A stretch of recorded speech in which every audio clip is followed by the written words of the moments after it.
ডেকে বলে বেলাল এই দিগায়, আমি তোরে পার্সোনাল ভাবে মোহাব্বত করি রে বেলাল, এসব কি শুনছি তুমি নাকি মুসলমান হয়েছো?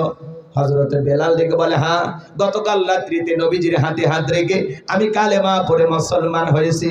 এই কথা শোনার পরে আবু জেহেল ডেকে বলে বেলাল উর্তুম বা ছাগলের মালিক বানায় দেব, থাকার জন্য ভালো ঘরের ব্যবস্থা করে দেব, ব্যবসা বাণিজ্য যদি করতে চাও দিরহাম টাকা পয়সা যা লাগে দেব বেলাল, তুমি চাইতে দেরি, তোমার চাহিদা পূরণ করতে আমরা দেরি করব না।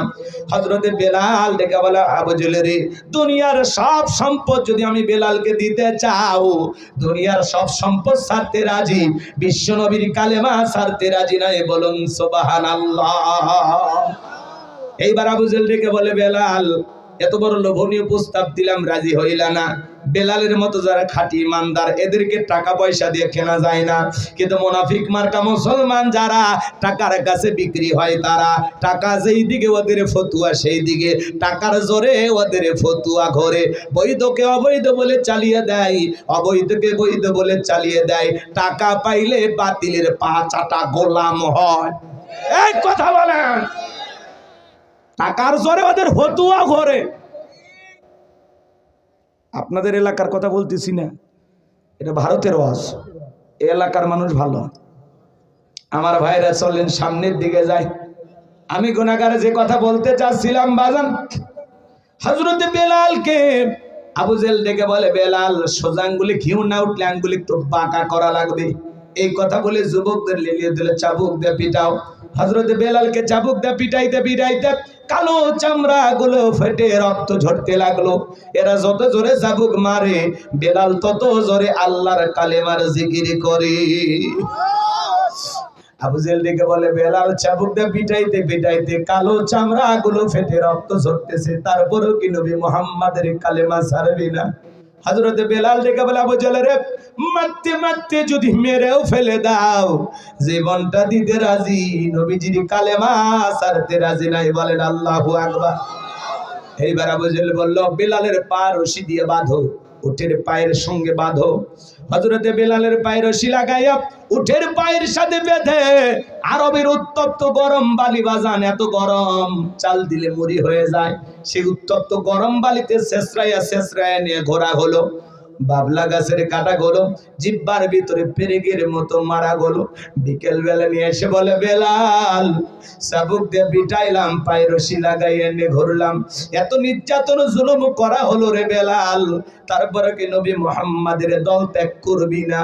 হযরতে বেলাল ডেকে বলে আবু জেহেল রে, মারতে মারতে যদি মেরেও ফেলে দাও বেলালের নিঃশ্বাস থাকবে যতদিন, বেলাল ইসলামের পথে টিকে থাকবে ততদিন, বলুন আল্লাহু আকবার। এইবার আবু জেহেল ডেকে বলে বেলাল এইভাবে হবে না, এ যুবকেরা দল সবাই মিলে যাও, বড় একটা পাথর নিয়ে এসে বেলালের বুকের উপরে চাপায়া দাও। বিশাল বড় একটা পাথর নিয়ে আসা হযরতে বেলালের বুকের উপরে চাপায়া দেওয়া হলো। কাফেরা মনে করলো পাথরের চাপার আঘাতে বেলাল মারা যাবে, এই কথা ভেবে কাফেরা চলে গেল। হাত পা বেদা, পা বেদা, রক্তাক্ত জিহ্বা নিয়া চোখের পানি সেরায়া, চোখের পানি ছেড়ে দিয়া কান্না করে, তবুও জবান দিয়ে জিকিরি বন্ধ নাই। জিকিরি করে কার? আপনাকে আমাকে জিকিরি করার জন্য কেউ মারে না, পেটে না, ধমক দেয় না, তারপরে আমরা কপাল ভরা আল্লাহর জিকিরি করি না। হাদিস শরীফের ভিতরে আসছে বাজান, যার জিহ্বাটা আল্লাহর জিকিরে তরুতাজা থাকে, আল্লাহর জিকিরে ভিজা থাকে, ওই জিহ্বাওয়ালা মানুষ কোনোদিন জাহান্নামের আগুনে জ্বলবে না। চিৎকার মেরে বলুন সুবহানাল্লাহ।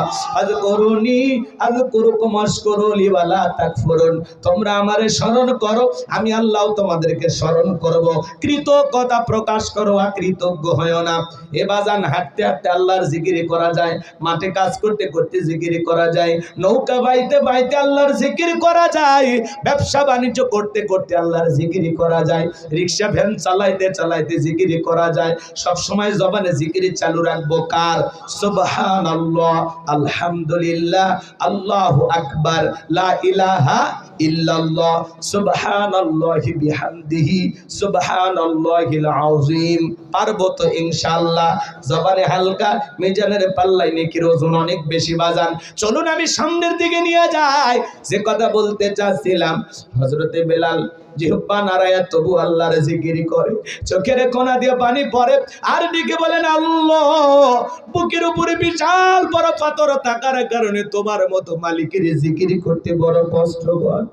তুমি তো সেই আল্লাহ, ইব্রাহিমের জন্য যদি নমরুদের আগুনকে ফুলের বাগান বানায় দিতে পারো, আল্লাহ তুমি কি পারো না আমি বেলালের বুকের পাথরটাকে তুলার মতো নরম বানায় দিতে? হযরতে বেলাল দোয়া করতে দেরি, আসমানের মালিক আল্লাহ দোয়া কবুল করতে দেরি করে নাই। বেলালের বুকের পাথরটাকে আমার আল্লাহ তুলার মতো নরম বানিয়ে দিয়েছেন। বলুন সুবহানাল্লাহ।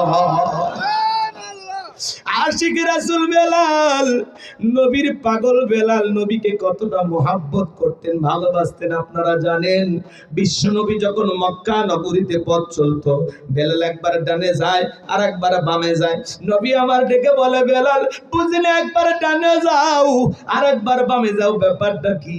হযরতে বেলাল ডেকে বলে, নবী আপনি কালেমার দাওয়াত দেন, ইসলামের প্রচার প্রসার করেন, ওই কাফেরাউল আপনার শত্রু, ওরা যদি আপনাকে ডান দিকে তীর নিক্ষেপ করে গো নবী, ওই তীরটা যেন সর্বপ্রথম আমি বেলালের বুকের ভিতরে ঢোকে।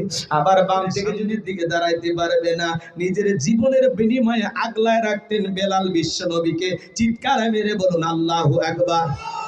অনেক কথা আছে বাজান, সামনের দিকে আর যাওয়া সম্ভব নয়। সংক্ষিপ্ত কথা আপনাদের উদ্দেশ্যে একটু বলে দিয়ে যায়। বেলালের উপর নির্যাতন জুলুমের কথা যখন বিশ্ব নবীর কান পর্যন্ত পৌঁছে গেল, আমার নবী ডেকে বলা, ওয়াকুর বেলালের কষ্টের কথা সহ্য হয় না, যাও যাও তুমি আমার বেলালের জন্য একটা কিছু করো। হযরত আবু বকর সিদ্দিক রাদিয়াল্লাহু তাআলা নূর কয়েক গুণ দাম বেশি দিয়া গোলামীর জীবন থেকে হযরত বেলালকে আজাদ করলেন, মুক্ত করলেন। বলুন আল্লাহু আকবার।